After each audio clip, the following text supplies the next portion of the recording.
Hello, this morning we're heading to the classroom. The Prime Minister started the week telling us all to do our homework.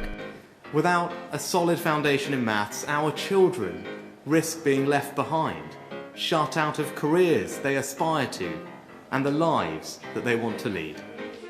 But the problems in schools are much more complex than 1, 2, 3. The terrible death of a head teacher whose school was downgraded by inspectors has prompted calls for a rethink. What I think needs to happen and should have happened already is a pause in inspections.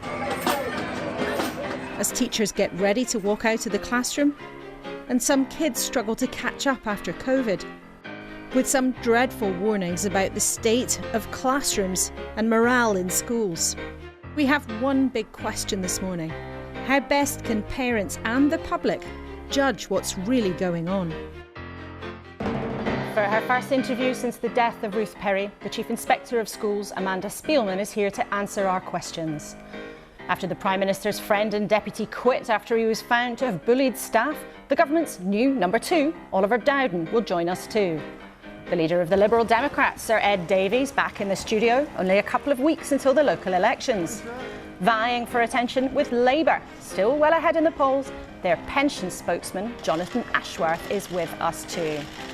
And with me at the mega desk, we have a fantastic panel for you this morning. Henry Dimbleby, foodie, author, who until last month was helping the government with their plans. Lorna Hughes, the editor of Scotland's Sunday Mail, that's made the running on a series of important stories about the SNP. And the voice of thousands of teachers and critic of Ofsted, Mary Bousted from the National Education Union.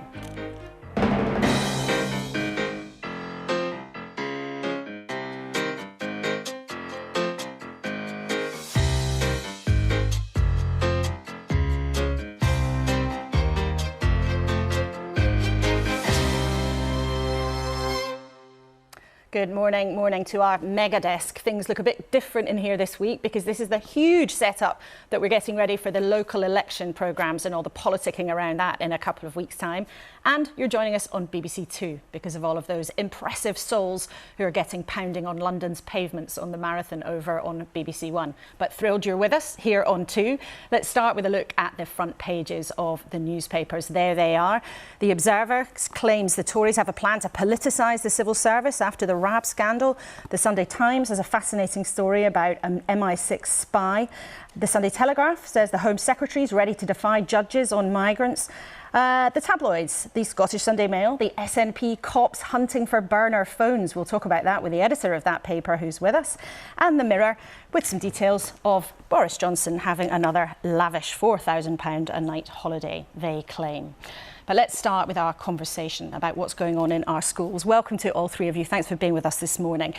Mary, firstly to you, is the way that schools are inspected working at the moment? No, it's not working at all. The problem is the crisis has now come to a fore, but it's been a problem which has been growing over decades. And the problem is that Ofsted doesn't inspect schools fairly, and that Ofsted doesn't know whether it raises qualities in schools at all. And it has no research to back up the claims it makes about, getting schools to be better at teaching and learning. And the problem that teachers and leaders have is that they've got no idea which inspection team will turn up at their school, one which will do a decent inspection or one which will be aggressive and demeaning. So you think there's variability in the system, but this conversation has really come about because of the very sad death of Ruth Perry, a head teacher who took her own life. There's an interesting history to something quite similar that happened in Scotland, where schools are run differently, they're inspected differently, but just tell us about what happened. About 15 years ago, a teacher died in the Borders, and certainly it was decided that there was inquiry, and it was felt that she had taken her own life as a result of an inspection.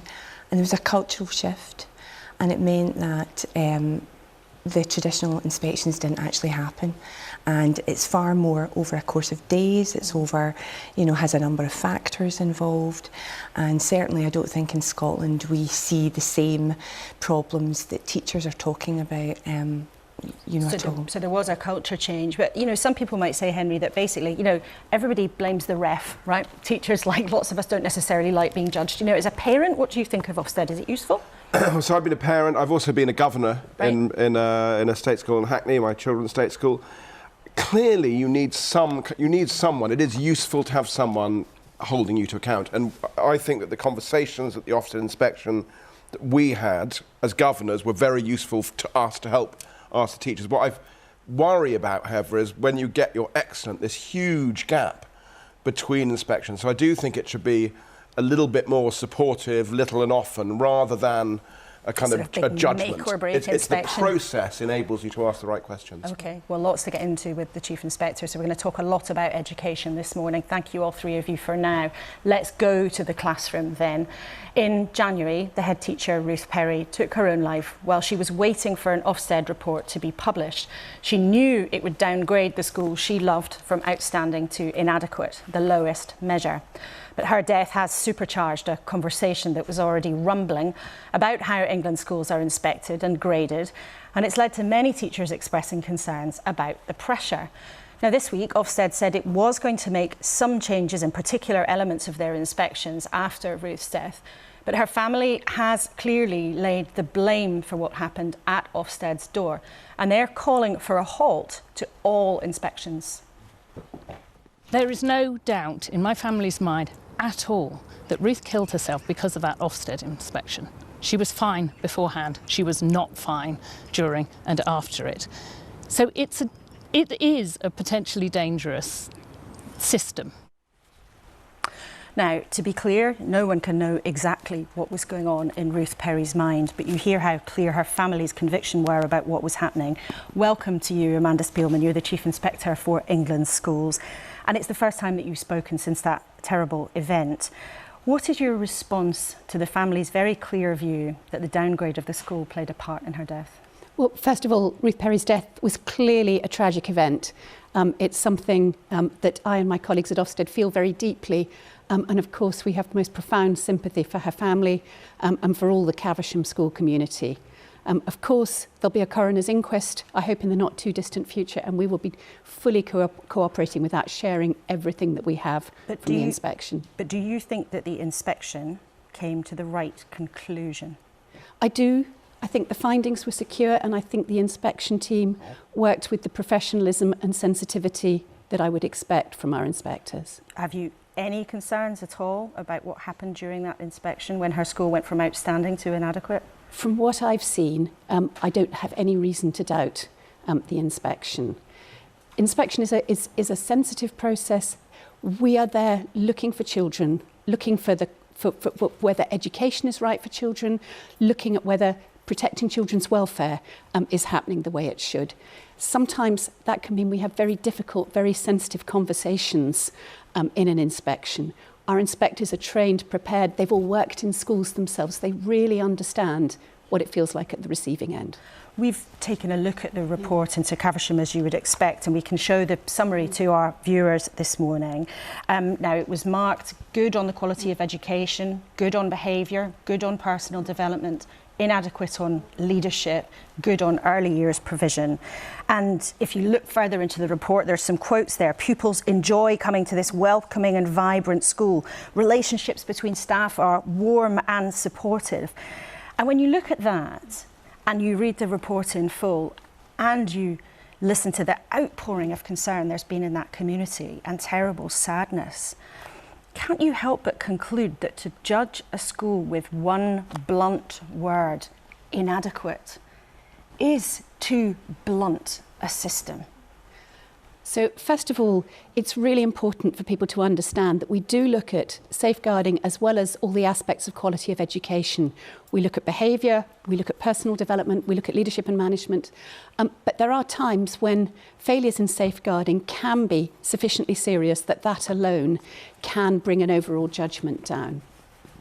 We actually make a number of judgments in an inspection. We make 4 key judgments plus a judgment of the effectiveness of safeguarding. Yes, they are synthesised into an overall judgment. That's partly to help parents. We know that parents like the clarity and simplicity of the model. It's also because the wider system of school accountability that government operates does use those overall judgments. So it's not for us to say we're going to fundamentally change the grading system. That would have to be a bigger government decision. But there has been a huge conversation in the last couple of weeks about boiling all the complexities, all of the knowledge in a school, all of the environment and the atmosphere down to a school, down just to a one-word label. And you say there that parents want it, but we have been inundated with emails from our viewers about this subject. Suzanne, who's a parent, says, I'd like to know why Ofsted are continuing with this scoring system. Labelling a school good or bad doesn't give me a choice. The submitted report is clear and fair.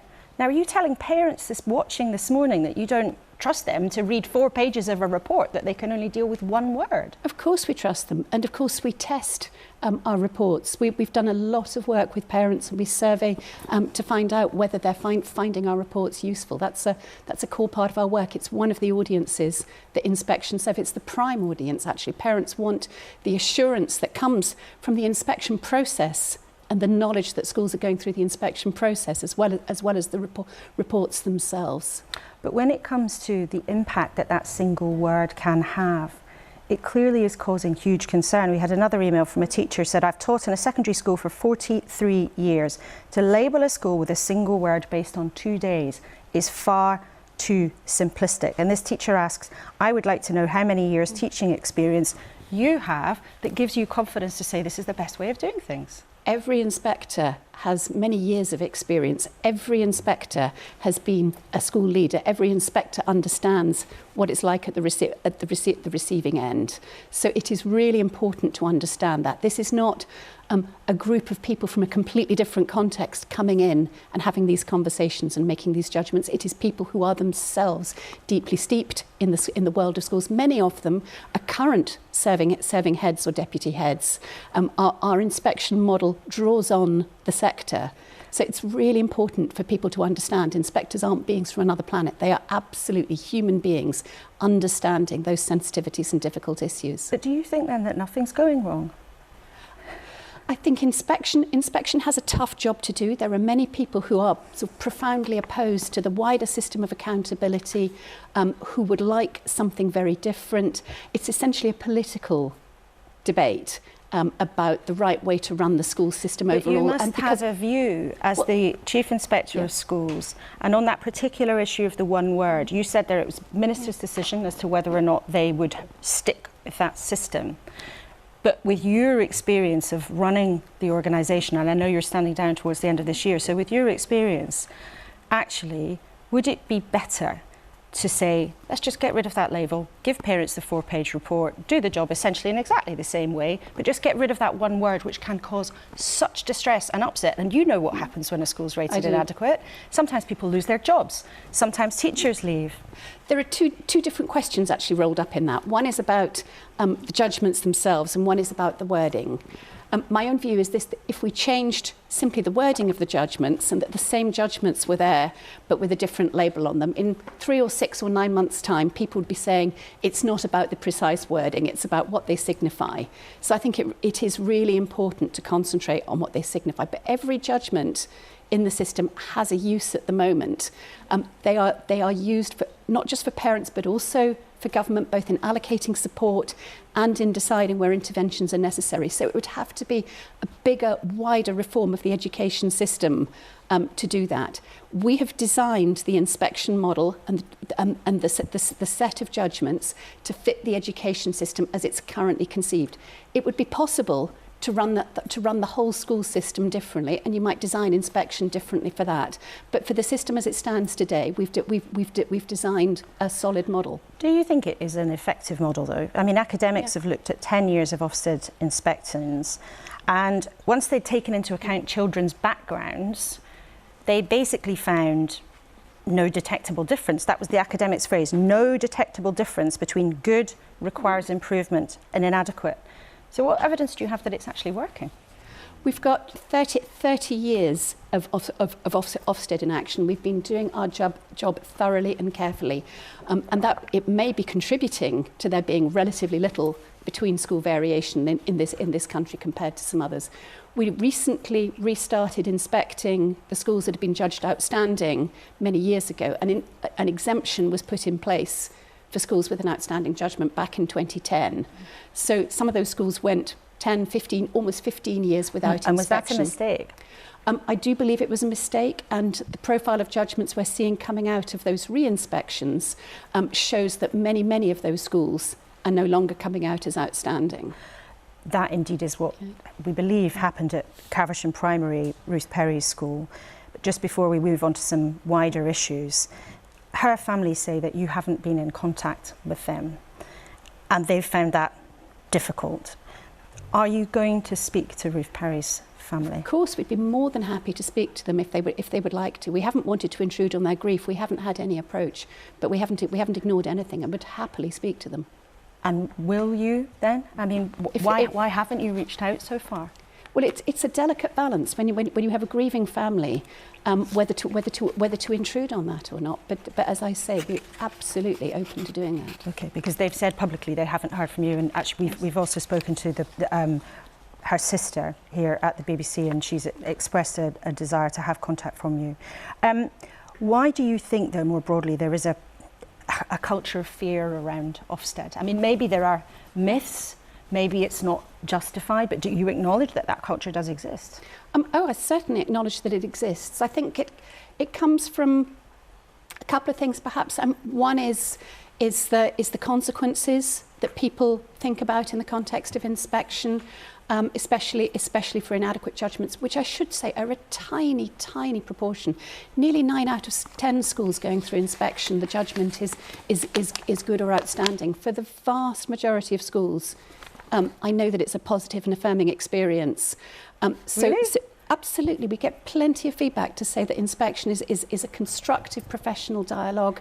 That's how it is designed to be, a constructive professional dialogue that really helps people think about what they're doing, really helps them take things forward. That's the essence of how we design it. Okay. And how we train people. Okay, well, I want to talk about some wider issues, because Ofsted, of course, is a big survey of what's going on in our schools all over the place. Is it harder, do you think, to be a pupil in this country since the pandemic? I think it's a really tough time for schools at the moment, for teachers, heads and pupils. The post-COVID hangover, if I can put it like that, is quite acute. We've got all the different post-COVID problems. During COVID, schools did do a fantastic job. Coming back, they've got pupils not just with sort of academic catch-up needs, but also with greater mental health difficulties, with more special educational needs.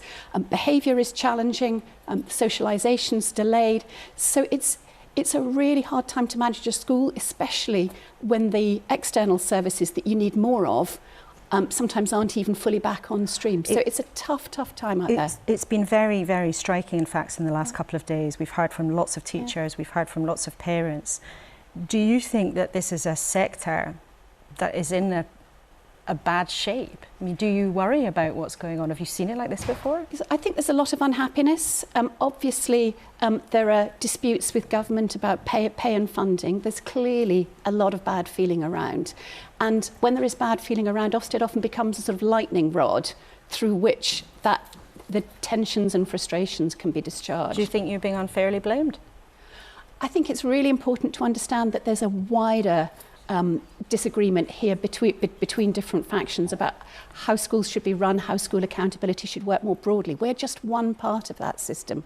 We're not the regulator. We don't make decisions about what happens to school. We are just the inspectorate going to look and see whether children are getting the experience they should in schools. But it's interesting because we've heard and read a lot of anxiety and also a lot of anger towards how Ofsted inspectors sometimes behave, a lot of anger with how the organisation operates. And I don't think anybody would doubt your good intentions, but listening to you this morning, I think some of our viewers watching might wonder if you really understand the depth of feeling, if you really get the strength of feeling towards Ofsted? I absolutely do, but I also look very hard at what we actually hear back from inspections on the ground. So I think it's really difficult when you've got both the reality on the ground and also perceptions that can sometimes get exacerbated by external narratives. What do you mean by that? If people hear about inspection but haven't actually experienced it, especially not experienced it in recent years, they may come to believe things that aren't actually true. So inspection, so firstly, we had a big COVID suspension, so only there's quite a small proportion of schools that have been inspected since the pandemic began. That's quite a long while in many people's working lives. And also inspection only touches a small proportion of the people in the school, typically the most senior people. So you may make something that's a really constructive conversation, but there simply isn't the capacity in the system to go out and talk to meet every teacher, talk to every teacher. I wish there were, but we have to work within the constraints that are set. One of the things that many people are concerned about that's happened also since the pandemic is the rate of absences. Yes. Now, we know there's a significant increase. Some latest figures suggest there are 140,000 children, I believe in England alone, who were regularly, severely absent. Where are all these kids who are missing so much school? Well, firstly, it's clear that some children have fallen out of the system entirely, and it's really hard to know what's going on. Our responsibilities are to inspect schools and colleges and apprenticeships, so it's hard for us to know where they are, but we have expressed significant concern. But there's also, within that, far more children who are attending some but not enough school.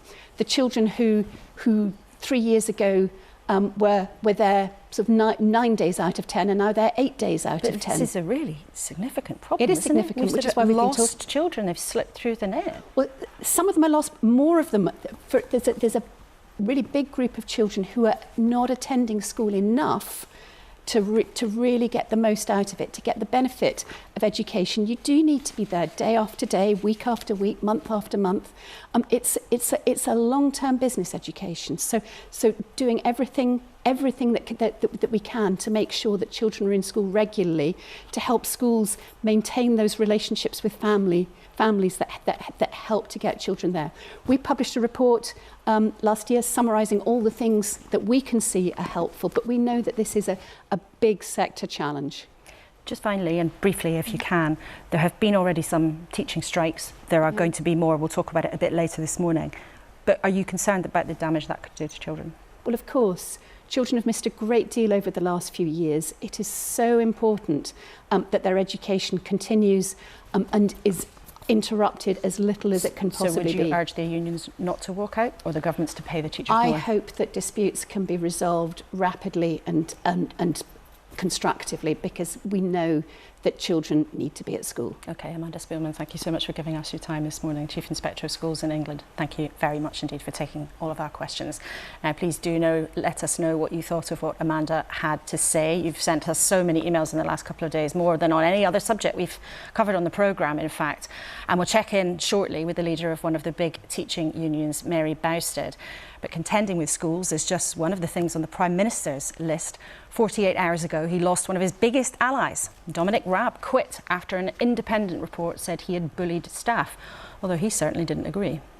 Look, if someone had hurt feelings because of something I did, of course, I want an empowered team. Vast majority of the civil servants who worked for me were brilliant, fantastic, and actually relished the energy, the challenge, the drive that I believe I brought. But of course, I don't want to upset anyone, and I made clear that I'm sorry for that.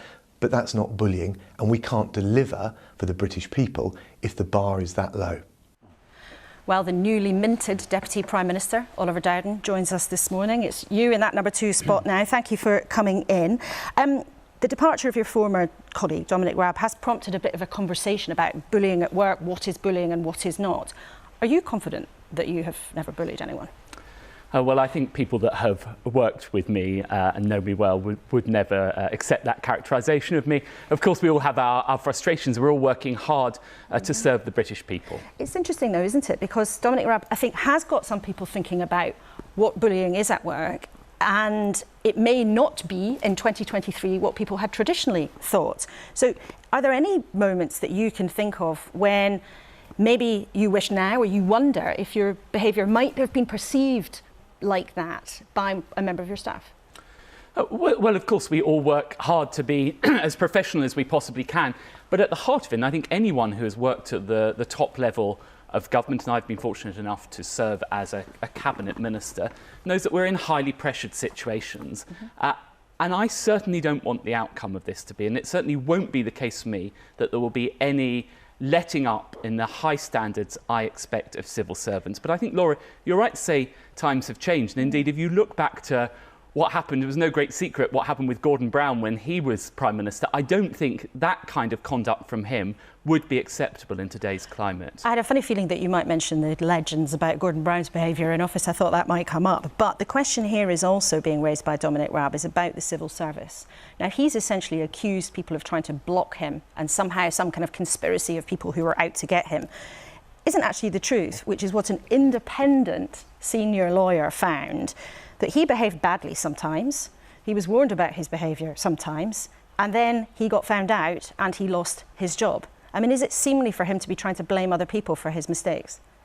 Well, I've worked with Dom Raab a lot, and I think particularly of the time when he stood in for Boris Johnson at the height of the COVID pandemic. I have great respect for him as a public servant, but Dom was very clear that if there was an adverse finding against him in this report, he would resign. Dom is a man of his word. You believe civil servants were that. actively trying to block him? I mean, that's what he's done. He was accused of something, he was found to have gone wrong, and he said, aha, yes, but those people, they were trying to stop me doing what I was doing.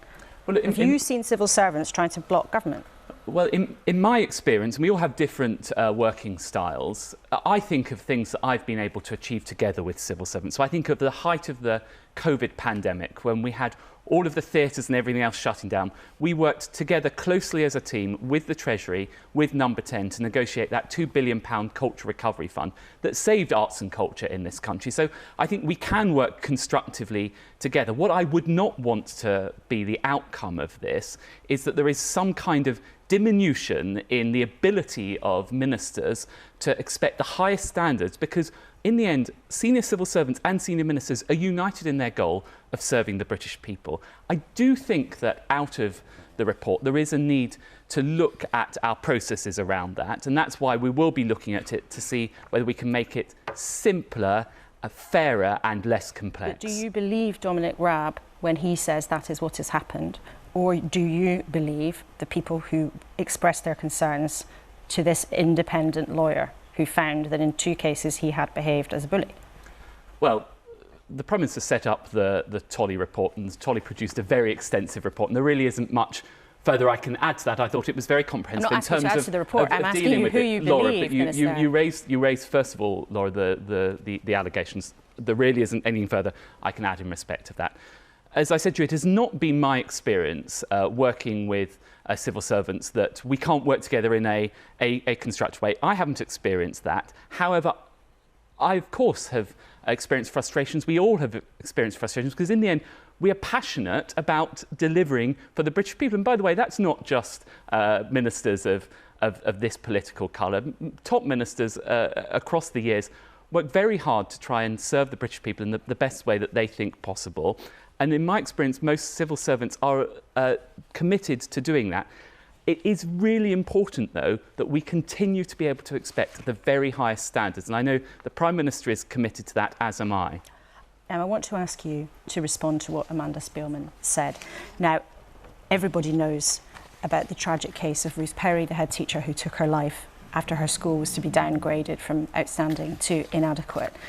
As now the second most senior politician in the country, are you satisfied with how Ofsted is run more broadly? Well, I have, of course, overall confidence in how Ofsted is run. If you forgive me, I wasn't able to hear fully the interview that just took place. I think it is the case that if you look at this tragic case of the head teacher that took their own life, the way in which safeguarding issues are treated, and it's very important, of course, we uphold the highest standards of safeguarding, the proportionality of that in terms of the overall rating of the school does need to be looked at. And I believe that Ofsted are committed to doing that. Sometimes that is then over the top, do you think, in the way it can switch the whole judgment of a school? Well, I think it's important that a proportionate approach is taken. And my experience of working with teachers is they are passionately committed to supporting the children in their schools. But it is also right that we do expect high standards, and Ofsted has been a pivotal part in delivering that. And if you look at what's happened under this government, for example, 88% of schools are now good and outstanding. We have to be able to hold teachers and head teachers to account to make sure they're delivering for the pupils and the parents that they serve. But we don't want to do so in a way that excessively puts focus on one issue over another. Now, I'd like to ask you about something else, an unfolding, very dangerous situation, it seems, in the African country of Sudan. Now, the United States is evacuating their diplomats. France is going to start trying to bring some of its nationals home, as we understand it. Why is the UK just telling people to stay inside? Well, our first priority is, of course, to protect British why not help nationals. people leave then? Laura, if you'll let me explain where we are with this situation right now. Clearly, it is a complex and fluid situation. It is the case that the Ministry of Defence is acting in support of the Foreign and Commonwealth Office. Now, you would not expect me right now, for security reasons, to comment on movements on the ground. But that is the current situation. What I would say to British nationals who are in that country, they should follow the advice, which is to stay indoors, to make the Foreign Office aware through their website of their location. It sounds like you might therefore be preparing to help people get out. And other countries are talking about this. Now, nobody watching would want you to give specific security details, but other countries are doing different things. It sounds like you might be preparing to help British nationals get out. Is that true? Well, you reference what's happened in other countries. What I would say is the situation in Sudan is very different, for example, to what you saw in Afghanistan with op pitting. Clearly, we don't kind of have the level of personnel and so on there that we had in that situation. So the current advice for British nationals is to stay at home, to make the Foreign Office aware of their situation. As I say, the Foreign Office are being operationally supported by the Ministry of Defence actively, but I can't give you any further comment. Okay, now I know today, finally, you want to remind everybody about the loud noise that's going to go off on every single mobile phone in the country this afternoon, this test of the emergency alert. Some of the papers have said this is a sort of new level of nanny statism. Why are you doing this? Well, I wouldn't accept that characterisation. If you look at countries around the world, whether it's the United States, Canada, Japan and elsewhere, they have emergency alerts on phones as another tool in the toolkit of keeping people alerted during an emergency. What we're going to do this afternoon at 3 p.m. is test the system. Now, it's a bit like when the fire alarm goes off at work. It can be a bit inconvenient and annoying, but I think in future people will be grateful that we tested the system. And what I would say to your viewers is at 3 o'clock, when this siren, which I should say is about the volume of a phone call goes off, you don't need to do anything.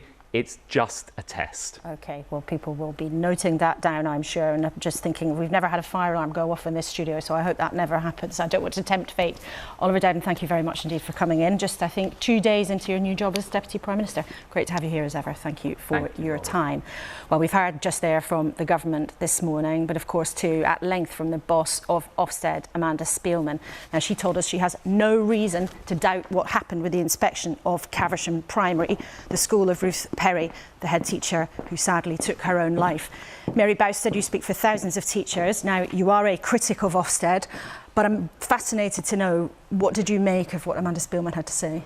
Well, I thought it was very notable that Amanda Spielman accepted that Ofsted created a culture of fear in schools. I thought that was the first time that has been accepted. How that then squares with her judgment that it's a positive and affirming experience, I'm very puzzled about that. It's clear to me that the reason why there's a culture of fear is because Ofsted is not a functional inspection agency. Nobody is arguing that schools should not be accountable. I am not arguing that there should not be a system of inspection in schools, just not this one. Although she didn't say Ofsted has created the culture of fear. She did accept there was a culture of fear around inspection, but she didn't say that is on Ofsted. She named some other factors. Well, what she's saying is that teachers and leaders have to deny the evidence of their own senses. Now, she did say that, you know, Ofsted's own feedback showed that leaders found it a positive and affirming experience. That is just not something that my members tell me. And indeed, when that claim was tried to be verified by a journalist, he went to the Ofsted helped him to go on the website. The questions, the survey by which they make that claim is completely inadequate. It asks leading questions. But in fact, during that, you know, there are different views on this. And in fact, during our interview, we had an email in from one parent who said, "Thank God for Ofsted." And we've had another email from a viewer called Elaine saying, "We'd all love not to be measured in the workplace, but it's not realistic. In private industry, we're measured every day and every month. Schools can't duck the importance of this." Nobody wants to duck the importance of being measured, being measured, but we have to be you've got to be measured by a system and by people who know what they're doing. Ofsted have changed their inspection framework 5 times in the last 9 years. So you've got schools constantly running after a new inspection framework. The latest inspection framework, where you've got non-specialist inspectors inspecting subjects they've never taught, phases of education that they've never taught, which they have no degree knowledge in. They're using crib sheets to go round, asking early years children where their writing is. This is an inspectorate which has lost its legitimacy. Well, it's interesting, Lorna, before our interview, you were telling us what happened in Scotland, where there was a real culture change in how inspections were carried out. As with ever, when these things become a big political and fraught debate, there is a risk, isn't there, for organisations that they end up being tin-eared to concerns. I mean, do you think there's a risk for Ofsted of that here? Yes, absolutely, yeah. I think that it's very obvious that things could be done differently. As you say, there needs to be checks, there needs to be balances, there needs to be inspections. But I do feel that perhaps putting schools under 2 days or a day and having to get ready for these inspectors coming in, being inspected by people who clearly don't have the qualifications in the actual departments and disciplines as well, I think that's concerning. You know, I would say that the model that exists in Scotland, it sounds to me an awful lot better as a parent and as a teacher. But as parents, and you were a governor and a parent as well, Henry, I mean, when you listen to Amanda Spielman, you know, her defence is very staunch. We look at the evidence, we think we're doing the right thing, and of course, sometimes people don't like what the judgments are of them. But where do you think the balance should be struck? You know, what was striking about it, in complex systems, all these complex systems, they're very difficult to intervene on. You try something, it doesn't work. Yeah, whack-a-mole sometimes. You have to be prepared to evolve and change all the time, accept former kind of mistakes and move forward. It felt, and I understand also that she has to defend her staff, because, you know, we've seen that in other situations as well, but it felt a little bit defensive. I'm sure there must be things all the time that we can learn from how inspections go. Now, one thing she also said was that the upcoming teaching strikes would be damaging for children, and she urged unions and government basically to sort it out. And in Scotland, there was a resolution after a lot of disruption, rolling strikes. Do you think in the end the politics mean that the UK government will have to budge as well, because parents can't deal with their kids being off all the time from strikes? Absolutely, absolutely. I think it would be madness not to. I think teachers should be rewarded for the job that they're doing anyway, and we were lucky in Scotland that we were able to resolve it after a lot of toing and froing. But yeah, I don't think any parent in the country could probably cope with that again. Well, Mary, can you answer that then? I mean, the inspector of schools said very clearly, if you go on strike and continue to do so, because there have already been some strikes, I think we can remind people some pictures of them. You're going to damage children's prospects. What do you say to parents who feel that this morning? Just sort it out, get on with it. Well, we would love to sort it out, and we don't want to damage children's prospects, but it's the government which is refusing to negotiate.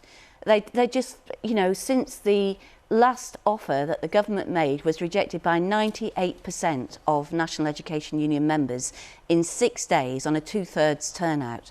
That is an astounding rejection of the offer. Now, what the government should have done was say, right, well, clearly that wasn't good enough. Let's get back into negotiation and let's try and resolve this. That's what we have been constantly asking for, because my members do not want to be out on strike, but they feel there is no alternative. But what is more important to your members, though, the education of children after a period of real disruption? We've heard at length from Amanda Spielman just how difficult it is for kids right now. And some parents, I think, are going to be screaming at the telly this morning, thinking, well, we're sorry, everybody would like a pay rise, but please don't do this to our children. Laura, the problem we've got now is that our schools are running on crisis mode every day, and parents watching this will know that their children are routinely being taught by teachers who are not qualified in the subjects they're teaching. Just this morning, I read an article about 2 schools which are now moving to a 4-day week because they can't recruit teachers. But taking strike action has such an impact on families. I mean, why are you choosing to strike the day after a bank holiday? Well, because we've got 6 months where we can have a strike action, and it's very difficult to take strike days that we can make work. The legislation around strike action is very, very intense. But we don't want to do this. I say now directly to the government, we'll go in tomorrow. Let's negotiate so we don't have to take strike action on Thursday. None of my members want to disrupt education and lose more pay when they are so inadequately paid already. OK, well, we'll see if by the end of the programme maybe we can get a response from the Department of Education, and maybe you'll have a meeting in the diary tomorrow. Henry, now you were until recently advising the government on its food strategy. I know you cared passionately about school meals, but some of the warnings that you've been making recently about where we're heading, maybe with too many giant burgers, are quite alarming. Why are you so worried?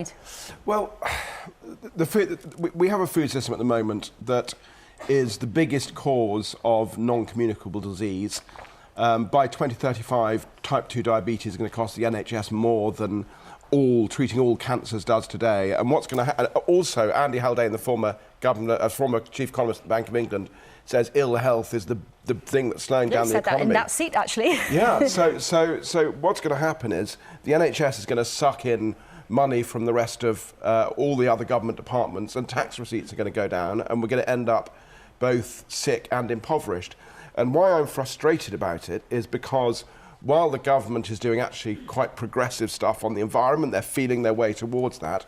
On health, they're going backwards.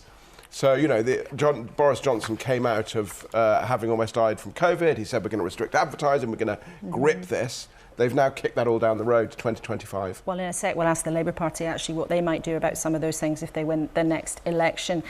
Lorna, just finally to you. Now, your paper, the Sunday Mail, not the same as the Mail on Sunday. It's one of the Scottish Sunday weekend tabloids, has made a lot of the running on the extraordinary saga that's going on in the SNP. Your front page again today has another development. Just tell us about that. And I'm interested too what you just make of what seems to be an extraordinary sort of implosion in a party that was so almighty. Yes, it feels like a hand grenade's been thrown into Holyrood, really. Our front page today is the latest in a long line of stories that we have been running. It is about a list of things that the police are interested in looking at, and obviously some of those objects are rather mundane and a bit interesting, but it's an ongoing police inquiry. We have Peter Morell, who was the former chief executive of the SNP, arrested. Nicola Sturgeon's husband, arrested, and we have had Colin Beattie, who of course is a treasurer, now no longer treasurer, arrested, and both released pending without. And neither of them have been charged, and we have to be careful because there is this live investigation. But just lastly on this, if you can, what do you think it really means for politics in Scotland? And that has such a big impact on everything because the SNP sends so many MPs. It makes it very hard for Labour to win a majority. Yeah, I think Labour will be able to make inroads, but they will have to work hard to do so.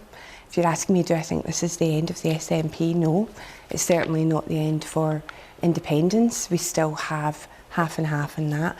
But it is an opportunity to certainly for Labour to make gains. OK, Lorna, Henry and Mary, thank you very much for your insights for now. We'll get back to you at the end of the programme. So, as hopefully you know by now, you've heard some of your emails through the course of the programme. Do keep them coming. We love to have you as part of our conversations. And I do have to remind us that talking about education, and Ofsted has elicited more emails than we've ever had on any other subject. So do keep them flowing in, and we use your experiences to help us decide what questions to ask our guests from your real world experiences. So you can email us kuenssberg@bbc.co.uk, or if you're social media inclined, you can use BBC Laura K as the hashtag. So much going on at the moment, not least Sir Ed Davey, the leader of the Liberal Democrats, arriving in the studio. A couple of weeks to go till the local elections. Welcome to you again. We were just talking there with Mary Bowsett about pay and teachers' strikes. Now, the teachers want above inflation pay increases. Do you think they should get that? Well, what they want above all is to get around the negotiating table with the government, and I think Mary is completely right on that. I've been quite alarmed by the government's unwillingness to engage in negotiations. But they have made them an offer, and what the teachers want is an above inflation pay rise. They say the offer's not enough. Well, get round the table. I mean, personally, I think they need a fair deal. There's a shortage of teachers, particularly in specialist subjects. And when I talk to head teachers in my constituency, they're really worried about making sure they can recruit the best people to teach our children. But should they get above inflation pay rises? I mean, you've said specifically as one of your promises is that pay rises for carers, they should get £2 an hour more than in the minimum wage. That is way above inflation. So should teachers get way above inflation too? Well, I think they should get very near to inflation, but the key thing is... Near to inflation? Well, I think people need a fair deal. And if you look at the shortage of teachers, which I've got to come back to, because that's the picture, and whether it's in the education or in the health service or in care, you're seeing huge shortages. And when you have shortages, you do need to give people a fair deal, or you're not going to recruit the people that patients need, that parents want to see. And people will want to know what you mean by a fair deal and near inflation. So in Scotland, teachers were given 8%. Would 8% be the right kind of amount for teachers in England? Well, the reason why I keep going back to the negotiation is you need to make sure you're getting a good deal both for the taxpayer and for our schools and our children. And you can only do that if you get round the table. Let me give you an example. But you can only do that if you offer something and avoid strikes, if you actually give a kind of offer that teachers might accept. Yeah. So I'll ask you again. You said near inflation. Would 8%, which is what teachers got in Scotland, be the kind of figure that you would think would be a good idea? If that's the sort of thing that could be negotiated and get people back to school and make sure we can deal with the shortages in teachers, that sounds to me in the right sort of ballpark. But it has to come from negotiations. And the fact that the government even get around the table, I think, is the scandal. And I think if you're a parent worried about these strikes, if you're a head teacher trying to get staff recruited, you'll be really disappointed. And I think it's partly the chaos in this government. Not only have they had 3 prime ministers and 4 health secretaries and 5 chancellors, they've had 6 education secretaries since the last general election. And that chaos and incompetence at the top is, I think, largely to blame for many of the problems we're seeing, whether it's in our education services or in our health services, where I think we've got a huge crisis. OK, well, government would, of course, dispute that, and Oliver Dowden was happy to boast about how good some schools are in the country. But I want to turn to the upcoming local elections on May the 4th. Now, one of the big things that councils have power over is housing and planning to an extent.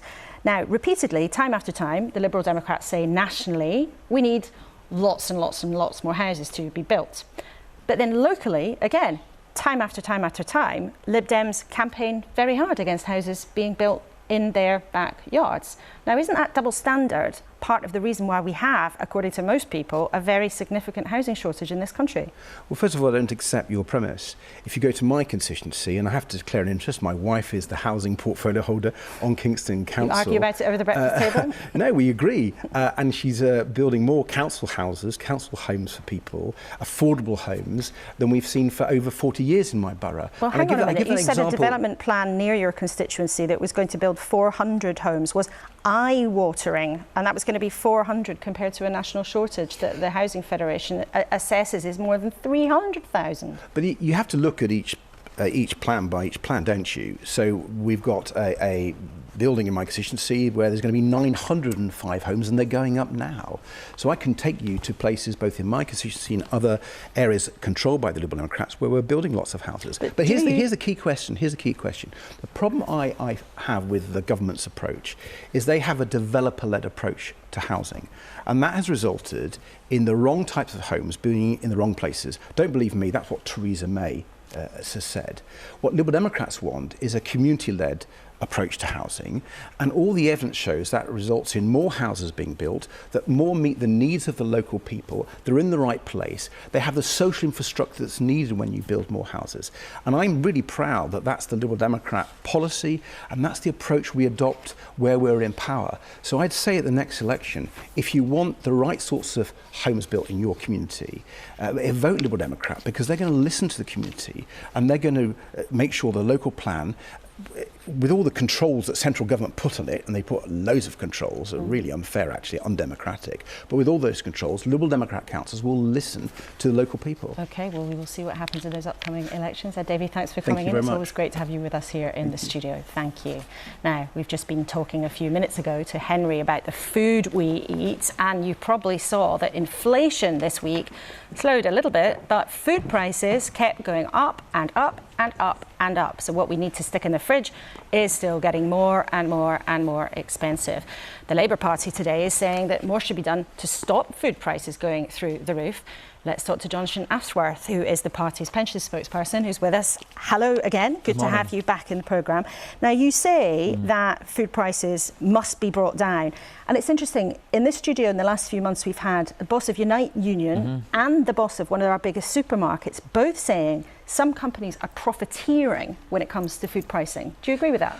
Well, look, I think what's happening at the moment is that the government are asking the British people, or demanding the British people, pay the price for 13 years of economic failure. We've got families paying more in tax. We've got families paying more for their energy bills. And I'm here asking you a straightforward question about whether food companies are profiteering and making things harder for people. Let me finish this point. They're paying more on their energy bills because of a failure to invest in our energy infrastructure.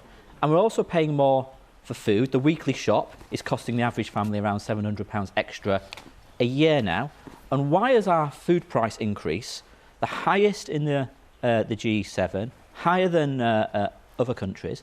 Well, it's because of the failure to invest in our energy infrastructure. Because food processing. The boss of one of our biggest supermarkets and the boss of one of the biggest unions in the country have both said it is also because some companies are profiteering. Do you agree with that? Well, there's a number of factors. There's a number of factors, but the ones which are in the government's control is let's deal with energy bills for those energy intensive companies in food manufacturing and processing. For your view that we've explained to our viewers that they've heard said before that part of the problem here, and you're right to outline other factors, but part of the problem here is that companies have been profiteering.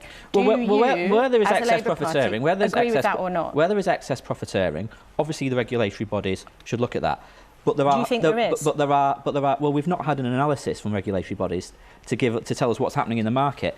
But what we do know is that food manufacturing companies are facing higher energy bills, and the government could extend the windfall tax to support those food manufacturing companies and bring down their energy costs, which will bring down food prices. You could also deal with the labour market shortages in the food manufacturing sector, which is why I proposed significant welfare reforms to get people back to work, to deal with the traps in the benefit system by offering people an in-work guarantee, by reforming things like the work capability assessment.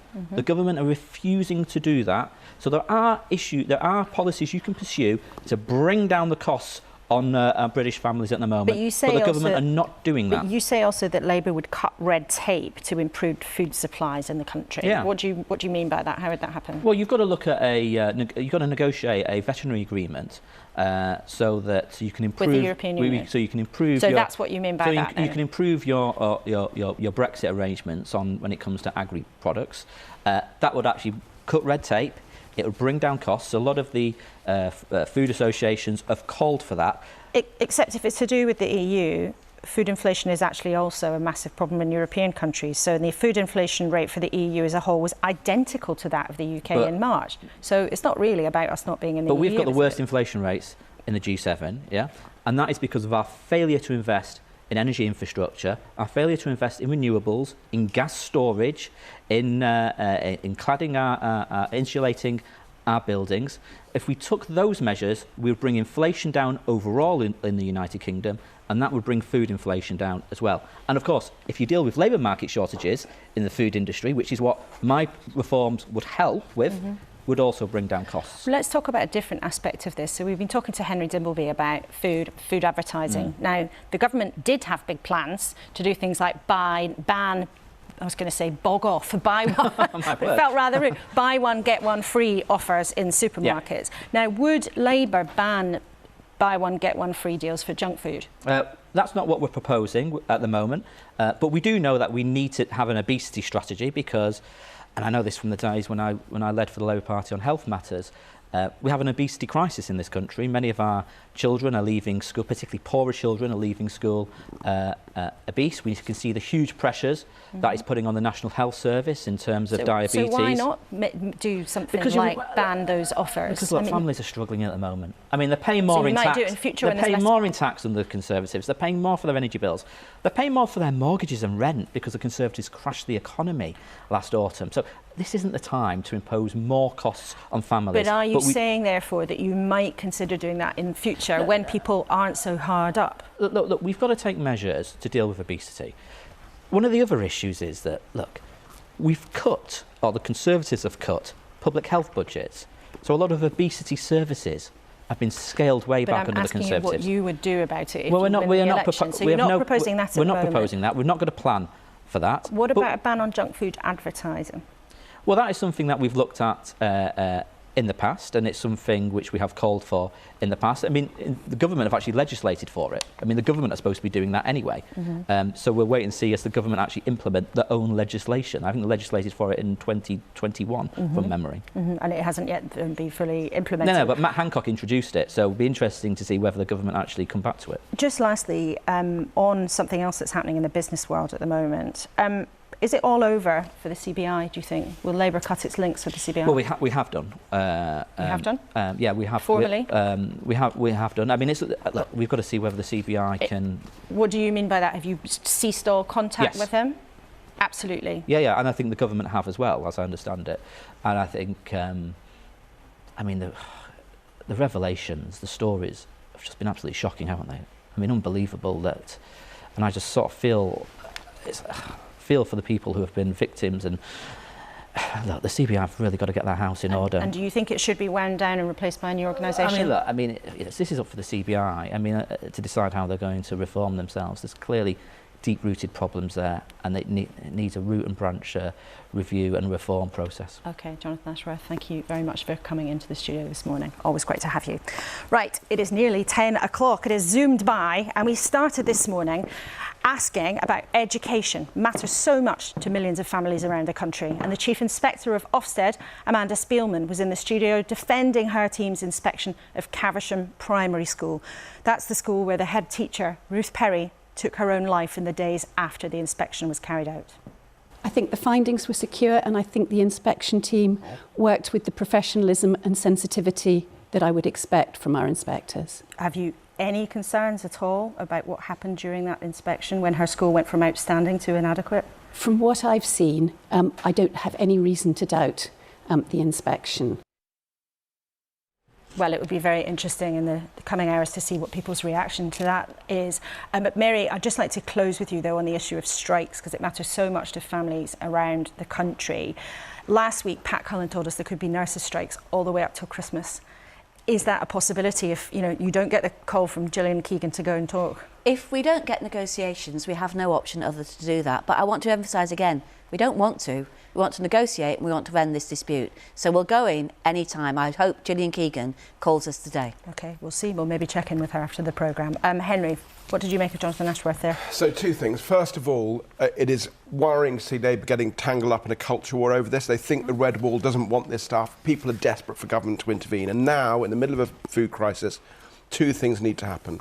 Government needs to increase free school meal eligibility, which is the lowest in England across the UK. They need to increase Healthy Start vouchers, and supermarkets need to start adding bog-offs for veg rather than for unhealthy junk food. That's an interesting idea, and you've written a lot about that in your new book, Ravenous, which I think is either available now or available shortly. It sets out everything that needs to happen, but now that's what needs to happen. Now, I want to cheer everybody up after some difficult conversations this morning by showing you some amazing pictures of what happened late last night in Wrexham. The small town team that's been bought by two Hollywood superstars, there they are. warming hearts across Wales, and I think maybe making other people happy too. Incredible scenes there. They beat Boreham Wood, who actually are the small football team in Oliver Dowden's constituency, as it happened. Lorna, did you watch it? Were you cheering along? No, I'm afraid not. But honestly, I'm aware of the story. It was fantastic. Yeah, it's utterly great. Well done. Mary, have you been following this story? It's an incredible kind of Hollywood... I did ask my husband late last night, did Wrexham win? And he was amazed because I hate football. So he poured scorn on me for my Johnny-come-lately interest in football. It's turned you. It's turned you into a football fan. Goodness me. And Hollywood. And very, very Hollywood. It probably will be a movie before too long. Henry Dibbleby, Lorna Hughes and Mary Bowson, thanks so much for being with us this morning. We've covered lots of ground, but you've been very, very generous with your insights, and we're grateful for that. And I'm grateful to you, of course, as well for watching. Well, for the first time, we've spent most of our hour together talking about what's going on in our schools. It's interesting, education, rightly or wrongly, hasn't been up at the top of the charts in political conversation that much in recent years. But as questions about Ofsted persist and the after effects of the pandemic reveal themselves, that's even before we've mentioned how tech is changing kids' lives and bringing new challenges for parents. I wonder if what goes on in the classroom and the staff room might rise up the political conversation again. The emails you've been sending in to us in the last couple of days suggests it will. That, of course, for any politician who reckons they might have convincing lessons, gives them a big, big opportunity. So do keep letting us know what you think. Thank you for your company. And as ever, you can catch up on anything you missed on the iPlayer. And I will look forward to seeing you next Sunday back on BBC One at 9 o'clock. Goodbye for now.